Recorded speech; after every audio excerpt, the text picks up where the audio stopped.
everything is hunky-dory again for England as we have cruised to a 3-0 victory over Wales to qualify for the next round of the World Cup. Cruise maybe is the wrong word to use there because the first half of that game was absolutely bloody awful. I was thinking to myself, here we go again. This is USA 2.0, but no, thankfully, it's a weakness and a strength for Gareth Southgate, his loyalty to his players. It was screaming out in that first half, I thought, to get players closer to Harry Kane. Harry Kane was way too isolated to do anything in that first half. The midfield was too deep in that first half to really affect the Wales side, who themselves were sitting pretty deep. So I was thinking to myself at half-time, surely we need to get someone like a Maddison on to get the legs next to Harry Kane to go and cause some damage. But no, it is a weakness and a fault that Gareth Southgate is so loyal to his players and so loyal to the system that he started a game with. The loyalty paid off on this occasion because after the free kick went in from Marcus Rashford, a wonderful strike so it was. Yes, Ward will be disappointed in the Wales goal because at that level it's got to go down as a mistake when it's beat him on his side like that. But after that goal went in, I thought that you can see the pressure lift off the players, couldn't you?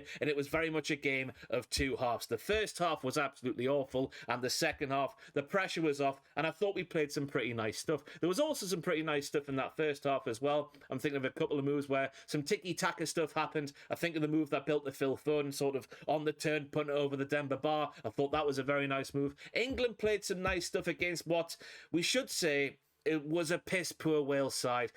What has happened with Gareth Bale there? I've got no idea. There's more to meet the eye, surely. With that one, I think he had 7 touches in that first half before he was hauled off. Is that a tournament too far for Gareth Bale? Will Rob Page get the sack for just taking off the talisman in a situation where they needed to get a goal and he was the guy to get that goal, surely? I don't know. It feels like there's something else going on there. But less about the Welsh. They didn't turn up on the occasion when it mattered the most, and they deserved to get beat. But I do think the glaring issue was there in that first half, which might cost us again against Senegal, and that is that we need to get the bodies in and around Harry Kane so Harry Kane is more effective. And we need to keep Marcus Rashford on that pitch. I said in the build of this game in a video that went live on this channel yesterday that he will be effective in this game because Rob Page was saying, our Welsh boys, we need to put our big panties on and go for it. And go for it they did. And as you saw with Rashford's second goal, they left space in behind. His directness, his pace, it took him into a position, little step over, nice strike. Yes, of course, Ward is going to be disappointed once again,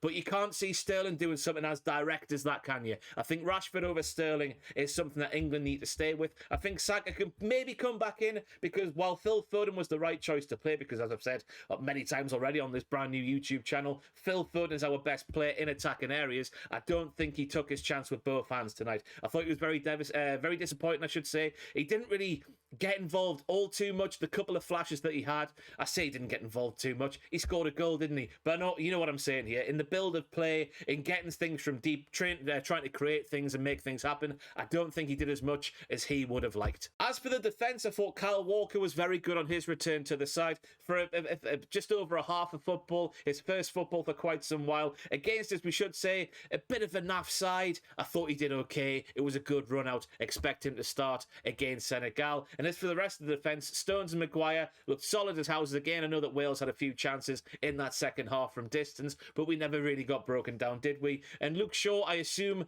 Gareth Southgate was saving his legs for the next round, just giving Kieran Trippier some minutes at left back, a position I do not like Kieran Trippier in. Once again, he showed that maybe his World Cup is not going to be a good one because I thought he looked a bit shaky again when he came on. Even though I think we were 2-0 up at the time and the game was finished, he still looked a bit shaky. But now attention's turned to Senegal, and of course I'm looking towards that midfield once again. I'm looking at Gana Gueye of Everton fame. I'm looking at Ismail Assar, who of course plays more up front. But Gana Gueye and other midfielders in that middle part of the pitch remind me a bit of America in the fact that they're very, very leggy in the sense that they run around a lot. And if we are going to play the likes of, I don't want to mention them again, I don't want to get a reputation of having an agenda against Jordan Henderson, but I just think against midfields like Senegal and midfields like America, Jordan Henderson isn't too effective because Jordan Henderson can't get around. But then conversely, I thought the midfield of himself, of Bellingham and of Rice, it looked wonderfully balanced. So I don't know which way to go there. Personally, I would maybe throw Maddison in there, just because with what I said earlier, with getting players closer to Harry Kane and making us more of an attacking threat from the start, instead of waiting and just seeing how things go until half-time, keeping things tight, and then maybe expressing ourselves a bit more in the second half. But maybe that's just my anxiety playing through right there. Maybe I should just sit and hold tight and just let Gareth do the things he's done with pretty good success so far as England manager, keeping things tight for an hour or just less than that, and then letting things flourish as they have done. So all in all, a pretty satisfactory night for England. Yes, of course, the issues were there in the first half, but they rectified themselves in the second.